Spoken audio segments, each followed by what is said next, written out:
भक्त की गर्दन यदि श्रद्धा से झुके तो ठीक, अगर जबरदस्ती से झुका दिया तो तुम झुकाने लायक नहीं रह जाओगे। भी ध्यान रखना कि जब आपने देखा नहीं उनको, उनसे बात नहीं हुई, और आप उनके जनों से बात सुनकर उनकी तरफ चल पड़े, इस बात से हरि आपके ऋणी हो जाते हैं। भगवान इसी बात से ऋणी हो जाते हैं। बस ये बात आप हृदय में बैठा लीजिए। जैसे लोग प्रश्न करते हैं ना कि हमने भगवान को देखा नहीं, भगवान क्यों, हम कैसे, किसी की बात तो मान लो ना। आप मान लो, वो तो आपके अंदर भी बैठे हुए हैं, वो आपको इतना प्यार देने लगेंगे, जहां कोई सहायक नहीं होगा वहां हरि आपको दिखाई देंगे। देख लेना, बिगड़ी ऐसे क्षण में बन जाती है, ऐसा लगता है गला कटा तो वो तलवार गले तक आएगी, हार बनकर सुगंधित फूल बन जाएगी, पर गले तक आने आने तक तुम्हारी निष्ठा देखी जाएगी। नहीं नहीं, बस मेरे हरि का यही विधान, वो आते आते हार बन जाएगी, वो तलवार तुम्हारा गला नहीं काट पाएगी, क्योंकि गले में हरि नाम चल रहा है। मान लो हमारी महालक्ष्मी चरण चापती रहती, क्या चाहिए तुम्हें, क्या चाहिए, आप सच्ची माने, क्या मतलब कितनी मलिनता छा गई। हम इसको मार देंगे तो 2 लाख रुपए मिल जाएंगे, ये कर देंगे तो, अरे भैया अगर तू हरि नाम जपेगा तो इसकी कीमत नहीं है, कीमत नहीं, अमूल्य वस्तु है। इसके ब्याज में तू कुबेर बन सकता है, मूल तो कभी खत्म होता ही नहीं है, ब्याज में तू ब्रह्मा बन सकता है।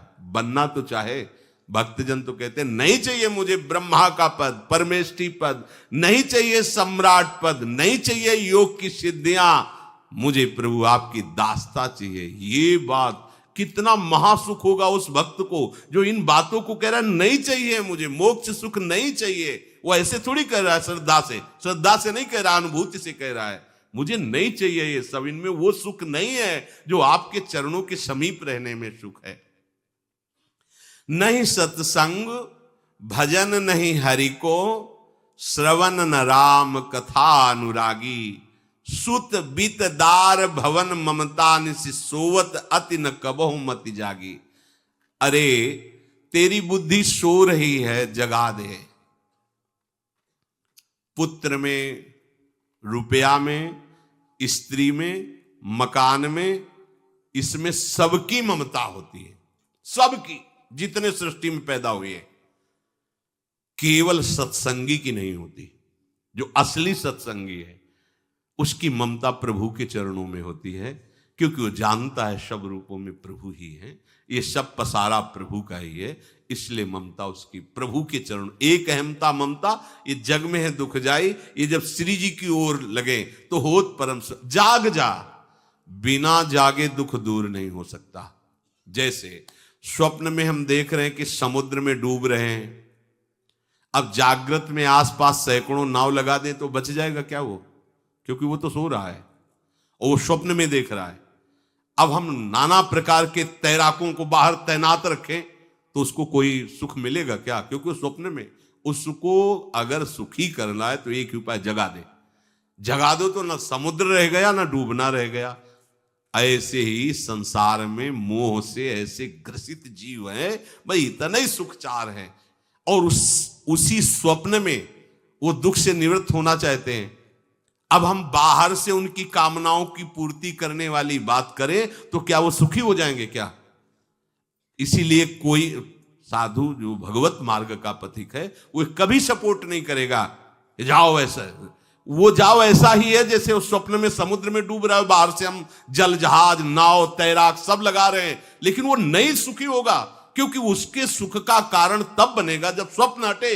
स्वप्न तब हटेगा जब वो जागे। जो सपने सिर काटे कोई, बिन जागे दुख दूर न होई, तो उसको जगा दो। साधुजन क्या करते हैं? जगा देते हैं उसको। जागो, कहां मोह निशा सब सो निहारा, देखे स्वपन अनेक प्रकारा, यही जग जामिन जागे जोगी। योग भगवान से जो तुमने वियोग कर रखा है, तुम जगो। जे ही जगोगे तो जे ही जाने जग जाए हेराई, जागे जथा स्वपन भ्रम जाई। कोई नहीं है यहां। एक कल श्लोक, मत्तः परतरम नान्यत किंचिदस्ति धनंजय, मेरे सिवा कोई नहीं। ये कब पता चलेगा? जागने पर। तो हमें ये बहुत कुछ दिखाई दे रहा है, स्वप्न है। उमा कहूं मैं अनुभव अपना, सत हरि भजन जगत सब सपना। तो बोले तुलसीदास हरि नाम सुधा तजी, सठ हठ पियत विषय विष मांगी। अगर कहीं संतों के पास भी गए तो क्या मांग रहे हैं? हठ करके विषय विष मांग रहे हैं। वो आत्मदेव नाम के एक ब्राह्मण थे, सब कुछ समृद्धि थी, संतान थी नहीं, बड़े दुखी गृहस्थी में। हमारा कुल चलाने वाला होना चाहिए। बड़ा भ्रम बैठा हुआ है, हमारा कुल चलाने वाला नहीं, तो सब बेकार, जीवन ही बेकार हो गया। बिना गुरु के यदि शास्त्र पढ़ोगे ना तो भ्रमित हो जाओगे। स्पष्ट लिखा, पुत नाम के नरक की उसको प्राप्ति होती जिसके संतान नहीं होती। अब तो गृहस्थ में बेचारा पड़े परेशान। उन्होंने सोचा इससे अच्छा है आत्महत्या कर लें। बहुत संतों के पास जाकर के यज्ञ करके सब अपनी कामनाओं की पूर्ति चाहते, दान पुण्य दे करके। उसने भी जितना उपाय हुआ किया, नहीं हुई संतान। मरने के लिए जंगल में उधर से एक सन्यासी जी आ रहे थे, देखा साधु तो ब्राह्मण तो थे, उठे प्रणाम किया, देखा उनको उदास क्यों हो? उनका महाराज उदास ही नहीं, मैं तो आत्महत्या करने आया हूं यहाँ जंगल में। अरे ये तो महापाप है, आत्महत्या तो बड़ी दुर्गति का कारण है। बोले महाराज अगर आप बचाना चाहते हो तो आप कृपा करो। क्या क्या चाहते हो? बोले हमारे पास सब कुछ है, बेटा नहीं दोगे तो हमारा जीवन बेकार। तो उन्होंने अंतर्दृष्टि से देखा और कहा 7 जन्म तक तेरे पुत्र नहीं भाग्य में तेरे लिखा है।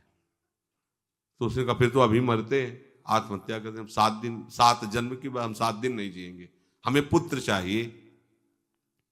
संत का दयालु। देखो जिनके पास तपस्या और भजन का धन होता है, जब भगवान अधीन है तो कुछ भी कर सकते हो, कुछ भी कर सकते हैं। प्रारब्ध मिटाना कोई बड़ी बात नहीं। प्रारब्ध जानते हो, कोई देवता थोड़ी है, तुम्हारा पीछे का किया हुआ कर्म है। और इधर जोर का भजन है, भजन के प्रभाव से कर्म को नष्ट करने में देर थोड़ी लगती है। ये तो अच्छे शुभ कर्म करो तो तुम्हारा प्रारब्ध बदल जाएगा। भजन का प्रयोग प्रारब्ध बदलने के लिए थोड़ी है। पर वो ऐसा हट किए तो उनका देखो, हट करने से लाभ नहीं मिलता है। उनका हमें उपदेश नहीं, हमें पुत्र चाहिए। अगर आप भगवत प्रेरित होकर यहां आए हो तो आप हमें। तो उन्होंने तपस्या के बल से फल की रचना की और कहा जाओ अपनी पत्नी को ये फल पवा दो और इससे निश्चित पुत्र होगा। बहुत प्रसन्न, अब कामना पूर्ण थी तो देख लो, प्रभाव देखो कामना का। प्रसन्न हुए आए। धुंधुली नाम था उनकी पत्नी का, नाम भी बहुत बढ़िया था, धुंधुली। वो कहा कि देखो ये फल खा लो, तुम्हारे संतान हो जाएगी। बहुत मीठी बात बोलती थी, मृदुभाषी, कपट हृदय। अलग अलग क्षेत्र होता है, हृदय कपट और मुख में मीठी बात। बहुत संभल के व्यवहार करना चाहिए ऐसे लोगों से। मधुरिया बानी मीठी, क्या मृदु भाषा। नहीं प्रीतम, आप चिंता मत करो, फल ऐसे थोड़ी खाया जाता है, नहा धो के पवित्र होके फिर। हाँ उनका ये बात, तो आप अपने काम में लगो, हम पा लेंगे ऐसा। अब आपको विश्वास है? बोले विश्वास तो है, इसमें क्या विश्वास, आप भी तो चाहती ना पुत्र हो। बोले हाँ। वो जो ही गए सो अपनी बहन को बुलाया और कहा सुनो, अभी तो हम 4-5 रोटी कढ़ी चावल सब पा लेते हैं, पूड़ी खीर पुआ। गर्भ रहेगा तो पेट तो उसी से भरा रहेगा, तो हमारा भोजन रुक जाएगा। हाँ ये तो बात है। जब पेट बढ़ेगा, अगर घर में आग लग गई तो फिर हम भाग नहीं पाएंगे, तो हम जल जाएंगे। ये निगेटिव सोच वाले लेते। और पंडित जी तो इसी बात में लगे हैं कि गर्भ रह जाए तो क्या करें, तुम्हारा हम खाएंगे तो है नहीं पक्की बात, पर करें तो क्या करें। पंडित जी को कैसे समझ? उनका देखो एक बात है, हमारे गर्भ है, हमारे कई लड़के हो चुके हो, गरीबी है ही है हमारे यहाँ, तुम कुछ पैसा दे देना और ये नाटक करना कि मैं गर्भवती हूं। बच्चा समय होने पर हम पहुंचा देंगे, हम घोषित कर देंगे हमारा बच्चा मर गया।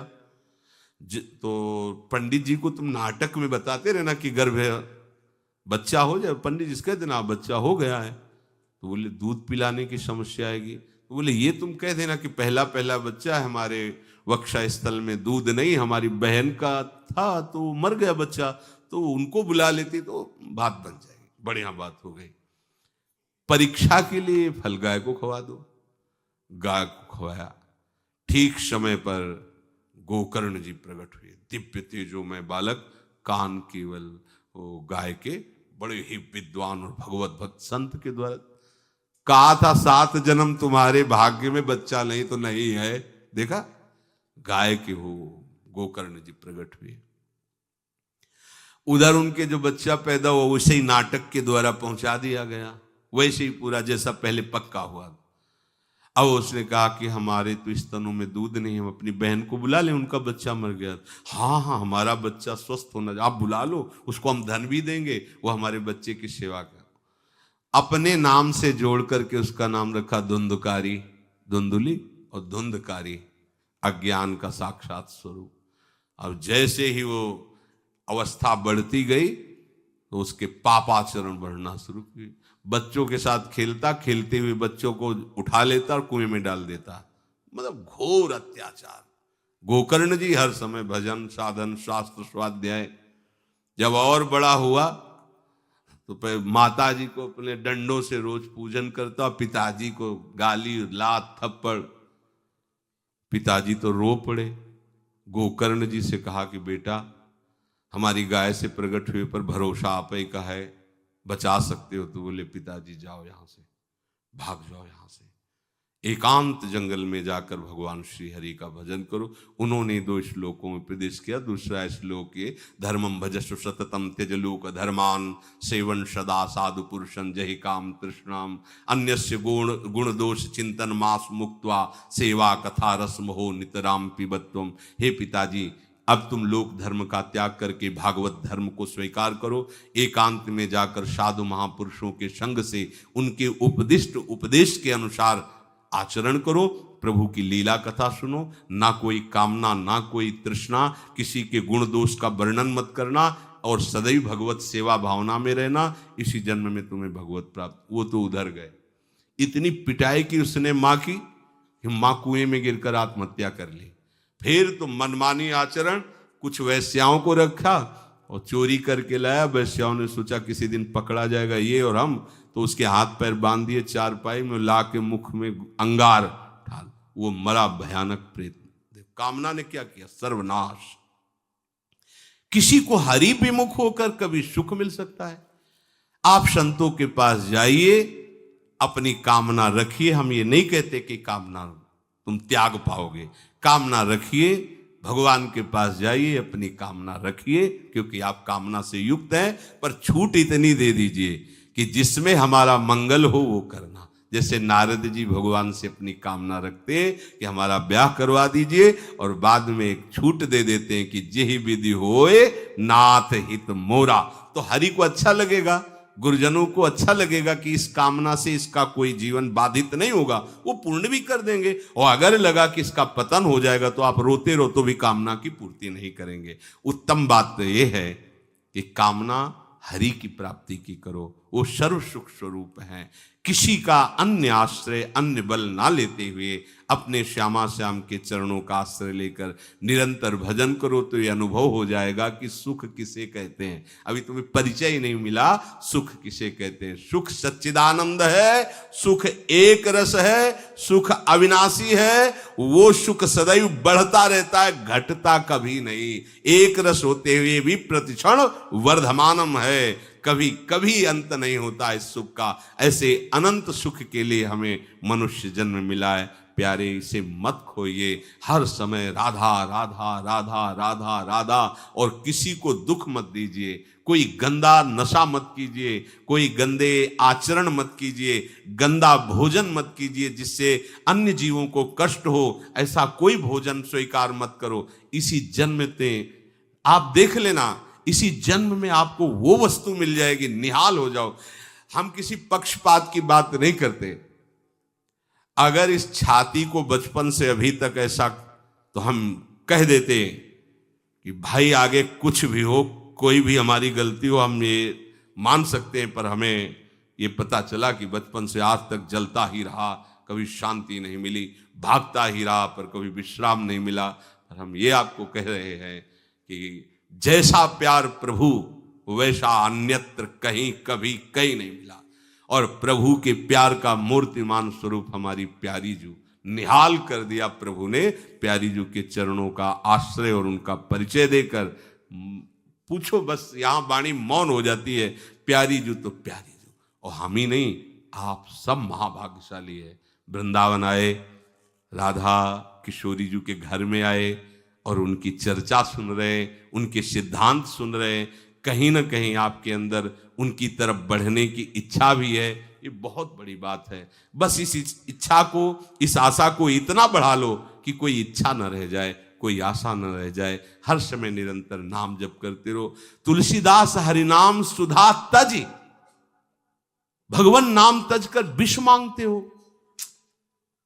सूकर श्वान श्रृगाल सरिस जन, जनमत जगत जननी दुख लागी। ए काहे को ऐसी गालियां सुनोगे, ये गालियां है।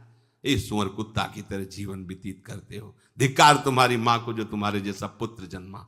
अपनी इंद्री की पुष्टता के लिए दूसरों को मार देते हो, चाहे रसेंद्री चाहे जनेंद्री। इंद्रियों की पुष्टता के लिए जानवर जैसा बर्ताव करते हो। कैसा तुम्हारा जीवन है। केवल एक क्षण के सुख के लिए दूसरे को जला दिया, काट दिया, मार दिया। चाहे रसेंद्री का सुख चाहे जनेंद्री का सुख, एक क्षण के सुख के लिए उसका गला काट दिया, उसको रांध के खा रहे हो, उसके साथ भोग किया, उसको काट के फेंक रहे हो, उसको जला रहे हो। क्या तुमसे तो अच्छा सुअर कुत्ता है कि वो अपनी योनि के अनुसार बर्ताव कर रहा है। तुम मनुष्य योनि होकर ऐसे गंदे काम करते हो। सुधर जाओ। कैसी मलिनता छा गई है, कैसी मलिनता। अगर उनको शब्दों से बोलें तो बहुत बुरा लगेगा। इस शरीर में क्या है। अगर यहां से चमड़ी हटा दी जाए तो यहां मलाशय है, मल भरा हुआ है, मूत्राशय है, उनके द्वार हैं। संसार का सबसे बड़ा सुख यही माना जाता है। ये मल मूत्र का भांड शरीर चिकना रहे, स्वस्थ रहे और इसी को भोगने को मिले, बस यही तुम्हारी पूर्णता है। ऐ सुखरास स्वरूप भगवद अंश, तू इस प्रकृति के रचे हुए खेल में कभी तृप्त नहीं हो सकता। विचार करके देखिए, आपका मन कहां आपको फंसा रहा है। मल है तो मल द्वार है, मूत्राश्रय है तो मूत्र द्वार है। शरीर में कौन सी खास बात है। पूरा जीवन इस शरीर का केवल नाना प्रकार से भोग करना। रसेंद्री अपनी तरफ, घ्राणेंद्री, नेत्रेंद्री परेशान है। इसमें खास बात कौन सी है जिसमें तुम्हें तृप्ति लग रही है। कौन सी खास बात। अगर तुम मलमूत्र के द्वारों में खेल रहे हो तो मलमूत्र के कीड़े से बढ़कर तुम्हारी योग्यता नहीं। समझिए, आप समझिए, वो भी जीव है, भगवदंश, जो मलमूत्र का कीड़ा बना हुआ नालियों में डोल रहा है। तुम भी तो उसी नाली